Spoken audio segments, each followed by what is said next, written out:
All right, this week in Destiny, July 3rd, 2025. I pre-screened this. Now I'm going to go over it since there's actually content inside of this one, unlike last week. All right, and here we go. Can't get things off. They say they have a live stream, new Right of the Nine challenge, world first, blah, blah, blah, GCX. We're going to see all of this right here. And scrolling down a little bit, Edge of Fate launch trailer, if you haven't watched already, it's been out for a couple days now.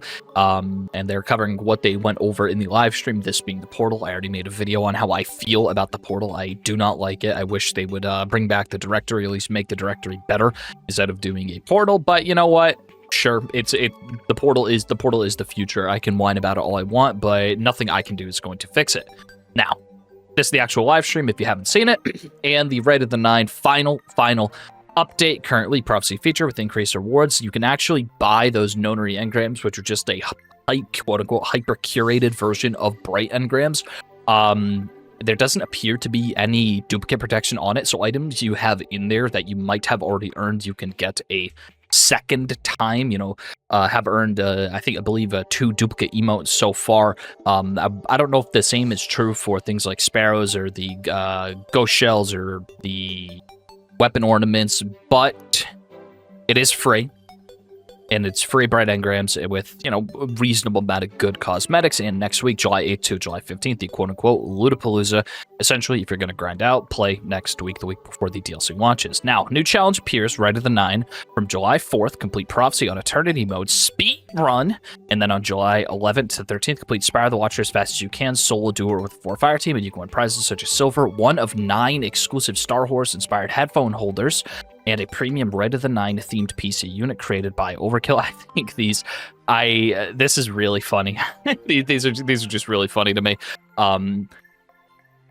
It also appears like these are just concept arts, right? They don't actually have these. Like, there's something about this picture where it just doesn't look like it's physical, but allegedly they're going to be, unique galaxy-themed Star Horses. So, 9 of these, you can win 1 computer. They're relatively tricked out. 5080 PC, made by Overkill better back in the day than they were now. Anyway, something I'm more interested in, the world's first raid race, July 19th, from the 19th to the 21st. That is from Saturday at reset until Monday at reset. That whole weekend plus a little bit of time on Monday. If you haven't already, get your time off. If you haven't already, get your time off. I'm going to be live streaming. Me, fortunately, don't have a job right now, so I'll be able to do this. CBG Gray and Evan F have once again earned their spot hosting the raid zone. They do a fantastic job in everything that they do, with the sole exception of the Rat the Machine video. In my opinion, he didn't glaze Rat the Machine quite enough. Anyway, this is the Day 1 emblem. It's one of the better Day 1 emblems. It's and not in terms of you say what you will about the actual rarity of the Crown of Sorrows or Garden of Salvations or Salvation's Edge Day 1 emblems. I do think that this is arguably the best or the second best looking emblem in the entire game. Me, I'm a sucker for Exotemporal. That's the Volta Glass Day 1 emblem. But in all honesty, this is heat. This is a great Day 1 raid emblem. They put a lot of thought into it, and I will be proud to rock this when I get it. Bungie's at GCX. I'm not going to be going to GCX, but if you do donate, I believe $7 to St. Jude's, you will be getting this GCX emblem whenever the event goes live. Now, a couple things. They're calling them briefs, restricted intelligence. There isn't a lot to it, essentially saying that in universal lore, this is what we're getting from Lodi, blah blah blah. Some new information on the new faction, a key visual that I believe we've already seen before. This was in I think the reveal trailer, and of note, something that I think that they're going to go into is a little bit more of the egregore. They call it fungal symbiosis, so I wouldn't be surprised if they go back to the egregore well. Anyway, it's just a war. There isn't any nothing significant. I'm sure Blythe will be excited. I'm not personally excited about going over war. Now, weapons tunic. This is huge. That's a huge, quote-unquote huge. For weapon archetypes, specifically the machine guns, it was always annoying. Machine guns had a ridiculously slow reload because essentially what would happen is, you're in the middle of a reload animation, you've taken the box of your machine gun out of the machine gun when it was out of ammo and you swapped swapped your weapon, when you were back to it, the box was still in the machine gun. Now this is like fairly rudimentary. Reload 101 in terms of animations. Battlefield, Call of Duty, they've done it forever. There's Call of Duty's done it recently. Battlefield's done it forever. They're adding it to the game, staged reloads. So, it's like, oh, you take the box out, that's a stage. You put the box back in, that's a stage. And then you cock the hammer or you move the actual belt to the receiver. That is another stage. So it'll make machine guns a little bit smoother. Glaives. They are reducing projectile tracking strength at close range to avoid behavior that makes projectiles less accurate. I have never experienced any issue with the glaive projectiles ever. I'm sure somebody was complaining about it, so I'm glad that they fixed it. Now, Reconstruction, up next, specifically, perk drop, Reconstruction, has been underperforming on non-rocket launcher weapons. It's nerfed to increase the time it needs to start filling a weapon's magazine. Instead of having to wait 10 whole cycles, or Reconstruction to overflow your magazine to double its original capacity, you now only need to wait 4 cycles. This is a massive buff. One of my favorite weapons in the game, Commemoration. Even though Collective Obligation is a tiny bit better because of shenanigans you can do with destabilizing rounds. This is going to make any machine gun with Reconstruction way better, and it's actually going to encourage you to use Reconstruction on weapons that are not machine guns. That being whether or not they give us any fusion rifles with Reconstruction. I can fully see a universe where they give us a fusion rifle with Reconstruction and Reservoir Burst. That being, your magazine, like pretend base mag of 4, you overflow your magazine to 8. Those shots 8 through 4 have the increased Reservoir Burst damage. I can totally see that happening. So this is something that I am excited about. Ampere Causal Affinity, and never had a timer. Now it has a visible timer. That's well and good. Now, Kinetic Tremors has felt good to use on faster firing weapon frames, but can underperform on slow firing ones, specifically hand cannons. Hand cannons with Kinetic Tremors dealt a lot of damage. However, it was rare to actually activate it in a reasonable amount of time, and thus, you would never use Kinetic Tremors on a hand cannon. Maybe now we'll see some use cases, specifically on aggressive frame, on aggressive frame hand cannons. They do a lot of damage, like Rampage Kinetic Tremors. I'm sure something will drop with that, or something at least exists with that. I will have to try that out because Kinetic Tremors does stack with other damage buffs, kind of like how the Huckleberry rework. At 1-2 punch, the perk active time was increased from 1.22 to 3 seconds. This is almost a 300% increase to the uptime of 1-2 punch, giving you Cryon Eaters a little bit more thinking time to use your 1-2 punch, or a little bit of time to traverse in the air if you are doing some shenanigans with your grapple melee. Now, Attrition Orbs is getting nerfed. I still think Attrition Orbs is going to be good. However, specifically on area denial grenade launchers, the VS Velocity Baton, it was ridiculous. But they say this is surprisingly not as noticeable as it sounds. I still think it's going to be good. I just, it may not be the default perk on Velocity Baton or area denial frames anymore. And they also buffed it on swords specifically. So it's nice to see that they can tune across individual weapon types. Now, for everybody who ever complained about Eager Edge changes, there you go. Eager Edge is getting quote-unquote fixed so that it'll track less often to enemies that you don't want to hit, considering that Eager Edge is primarily a traversal tool. There's really no benefit to using it as a damage instrument. You have it as a traversal tool. It'll make it a more consistent traversal tool when, this is really just for speedrunners. Most people never noticed the changes, and I think most people aren't going to notice it anymore. Chain reaction. Threadings created by weapon perks will no longer activate the detonation from a chain reaction. Now, when I read this, I didn't even know that this was possible. Honestly, I'd never tried chain reaction hatching before. Reading this, it made me wish I had, because it sounded good. Now, chain reaction, Dragonfly, and Firefly are getting buffed. Significantly. This buffs many weapons with these perks against most targets, presumably besides like bosses or whatever. Basically, fusion rifles, SMGs, autos, linear swords, everything is getting buffed because chain reaction, Dragonfly, and Firefly are all getting buffed. It is good change. Dragonfly and Firefly have been dead perks for years. Hopefully this kind of brings it more in line with other damage options. And also, they want to call out specific tuning. And Cannon, the damage for Dragonfly and Firefly deals less damage to major components. Sniper Rifle deal 8% less Firefly and Dragonfly damage to minor combatants. Weird. And Waveframe Grenade Launchers deal 6% less chain reaction damage to everything, essentially, and 14 less chain reaction damage to ultras and vehicle combatants. Chain reaction primarily was good on explosive weapons. Specifically like Waveframe Grenade Launchers. Y'all remember when y'all must remember when Valve the Disciple came out and whatever that Waveframe Grenade Launchers, it just ran the game for it. Now champions are changing. They added the ability for subclass verbs to stun champions. There were issues, according to them, and they are retuning some of the weapons because of that. Now, Vigilance Wink, the last stand bonus, is now active when running solo and PvE activities, as it always should have. This has been an issue for years with the trials, intrinsic Alacracity ensemble. They never activated in solo activities. Now, God forbid, who is using Last Stand in solo PvE activities, but it's good to note that it actually works now.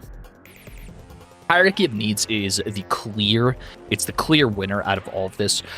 The spawned ring for Hierarchy of Needs lasts 20 seconds, and you can stack multiple of them, and also you only need 3 charges to deploy the ring. And also the spawned ring rotates to face its owner, and also all bows now spawn missiles when fired through an ally's guidance ring. Yes, all bows. This means the new bows introduced. I would love to see if crossbows, if the crossbows applied to this are going to benefit from this buff, but it says bows specifically, not crossbows. I may have to tweet out at the community team, see if we can't get some clarifications on this, because bows and crossbows are 2 different weapon archetypes in the new DLC. But all of your exotic bows, I can only imagine Leviathan's Breath or how La Monarch is going to work for damage. Just getting a firing line of all bows. Bows may actually just be back for certain encounters.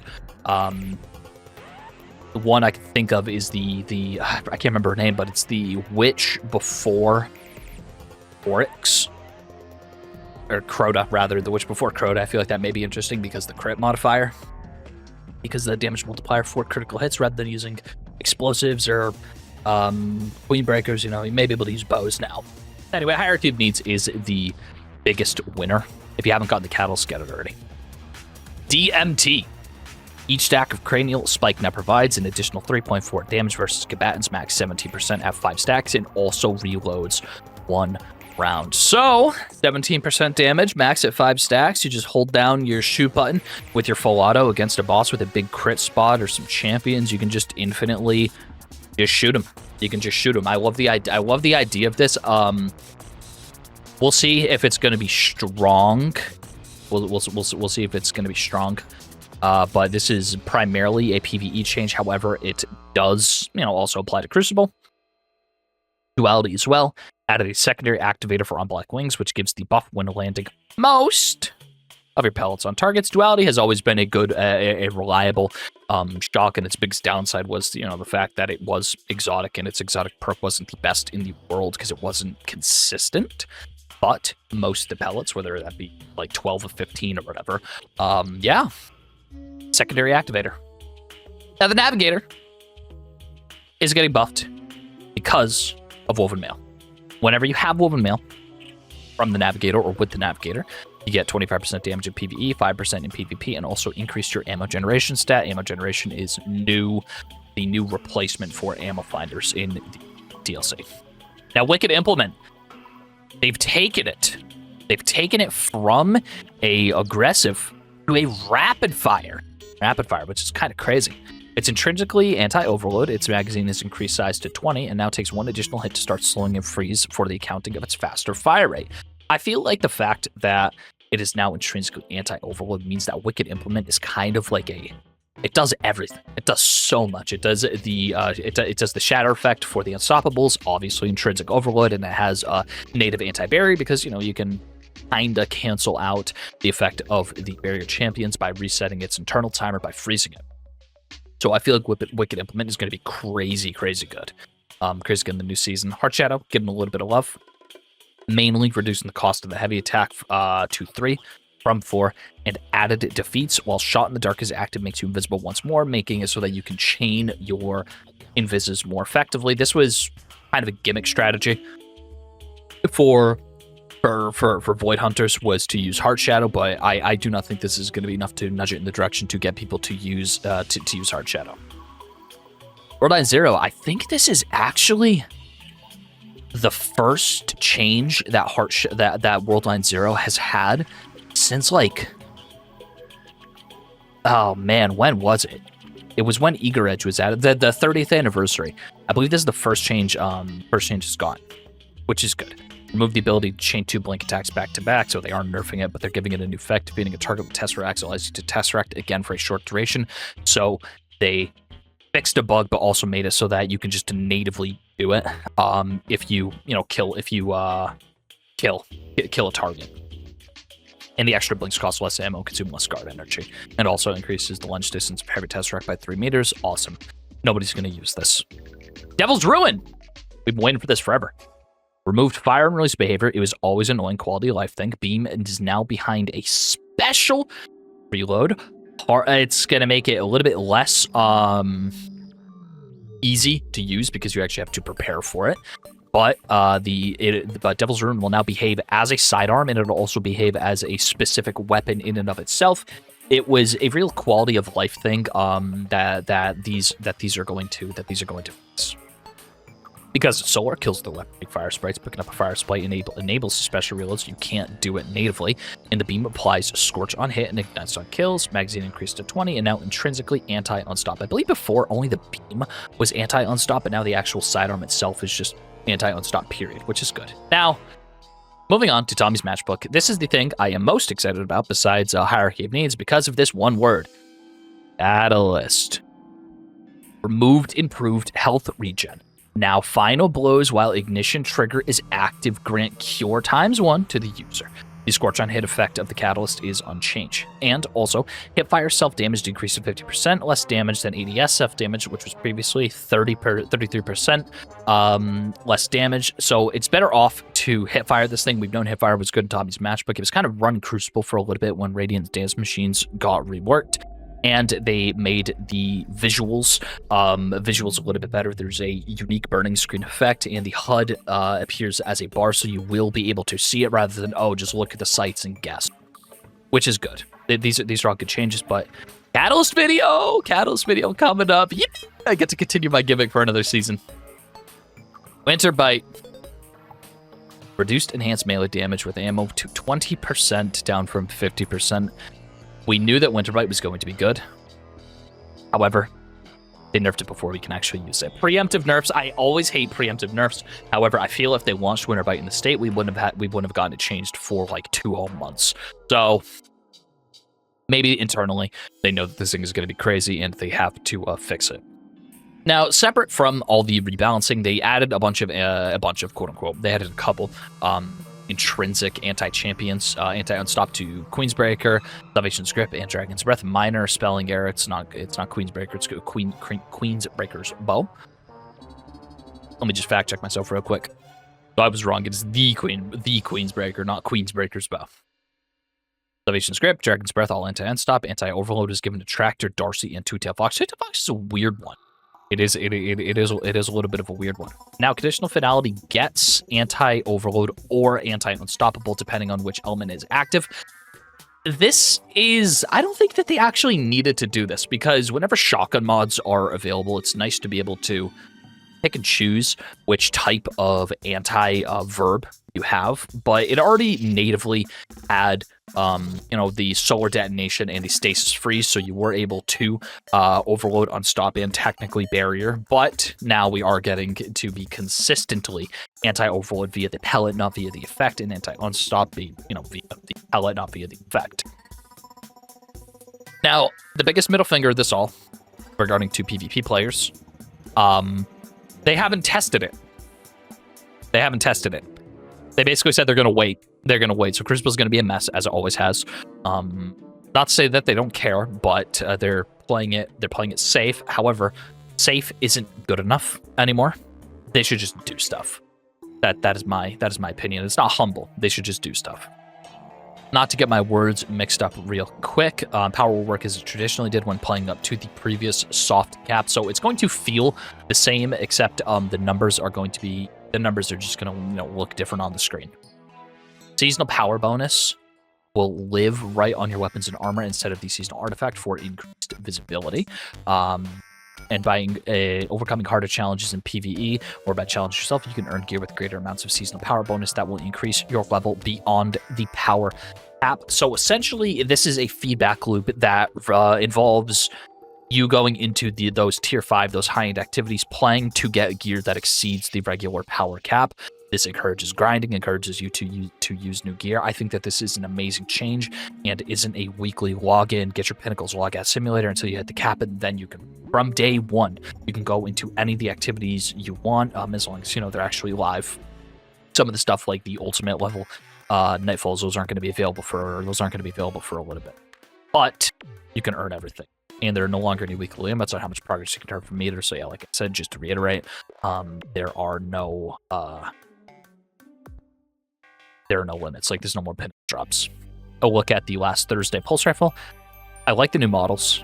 That's all I can say. They kind of remind me of vanilla. The sights look cool. I hope that it's refrains a similar sight picture. But if the sight picture kind of does look like this, I'll be excited to use it. Tangent aside. Infusion. No more enhancement cores. There's going to be a different thing. Unstable cores. And more things cost more unstable cores. I don't know how I feel about this because it's always been, one enhancement core equals one item, but now you're going to have to grind for unstable cores, and they'll have a large inventory cap, and they're going to refresh the beginning of the season, so you can't even stock them anymore. So it's just really one of those things. Now, quality of life.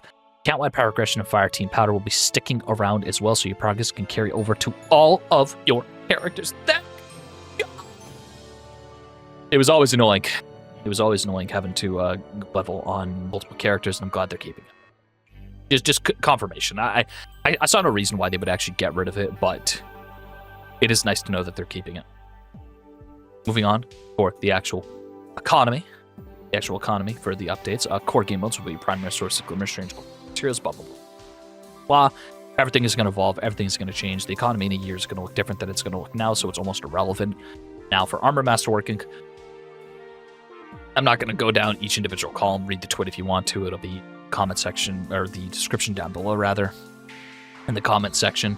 It scales, and then it bumps. It's kind of like how a car transmission works. Like, it goes up a little bit, then it goes down. Then it goes up a little bit, then it goes, like how the RPMs advance. That's how the Glimmer and the enhancement cores are going to work, whatever, depending on which tier of armor you have. Destination materials, a lot of them can be dismantled. RIP. My data lattice in Baron Byro, I guess. RIP my Dusklight shards. Whatever, they were only used for getting Glimmer anyway. Now, activity rewards. The Brave Arsenal is going to be moved to Zur. Only the standard version will be available, and Zaval will no longer offer attunement onslaught and Nightfalls. No more Nightfall weapons. They're all legacy gear. Nightfall pool will be updated to include all previous Nightfall weapons that have origin traits. Nightfall rewards are on a knockout list until all Nightfall weapons have been unlocked, so there is duplicate protection. From then on, all Nightfall weapons have a flat drop chance. I hate this so much. And also, Grandmaster Nightfalls no longer exist. There's probably going to be Ultimate Nightfalls rather than Grandmaster Nightfalls. Disappointing. Zur is getting a pretty significant rework. They're going to sell exotic class items. They're going to sell catalysts. They're going to sell 9 extra weapons per week. They're removing the armor, so all the garbage armor, where all the garbage armor, like the random legendary is, that's all getting moved to 8-1, but only the ornaments, just for cosmetics, so you can actually have it so you can unlock it. It's getting changed. He's had the Brave Arsenal added to his inventory, Legacy and Legacy Nightfall and Trials weapons added to his inventory. You can get Adept weapons from this, which is kind of silly, but Adept weapon economy was changed quite a while ago, so it's a loser. New exotic armors in the Edge of Fake will be unlocked via completing the legendary campaign and not through roll. Thank God. I forgot how to get the exotic armor. and the sub-menu has been rerouted to put the most used screens up front. Ghost mods, the armor mods will be deprecated. Activity ghost mods have been deprecated. I mean, I'm assuming we're probably going to be keeping our 12% XP boost, our 60-meter chest radius. Ciphers will not have a use in the Edge of Fate, but will remain in your inventory. We're not deleting them. We have plans for them, so hold on to them. Even though there really weren't a lot anyway. Destiny 2 expansion open access. Starting July 8th until July 22nd, all available Destiny 2 expansions, as well as all the episodes, will be free. Free to play. Woo! And they're going to be free to keep. The last time they did this, it didn't exactly work, so let's see if they nail it this time. But if you have a free-to-play account, you may want to hop on. Who knows? But something interesting could happen. Probably nothing interesting is going to happen. And then, yeah, Bungie Day. This is the Twitch drop emblem. Donated sub to anybody. Not me. I don't stream. I'll let you know if I do. Yeah. So that's pretty much it. Known issues. Drowning Labyrinth is still broken. I will keep on highlighting it until it's fixed. Some art of the week. A clip. I'm not going to play the clip because it's somebody else's. That's it. That was a long one. That was a beefy TWID. This is almost 30 minutes. Let me know what you think in the comment section down below. But me specifically, a couple things I'm most excited for. The new emblem, obviously, for completing the day one. This is it's gorgeous. Like, I know I said it was probably the best or the second best in the game. I do think that this is the best day one emblem that they have made. I'm saying that I'm confident of that now. Like, I'm not even talking about rarity. I'm just talking about pure cosmetics. It is gorgeous. It really is. And also, weapon changes. We got a little bit of a rework to the catalyst for the... Got a rework to the catalyst for the Tommy's Matchbook, and Hierarchy of Needs is the clear winner in terms of all the balancing. So yeah, besides that, I have nothing else to say. 30 whole minutes of just straight yap. Take it easy now. I hope you have a great day.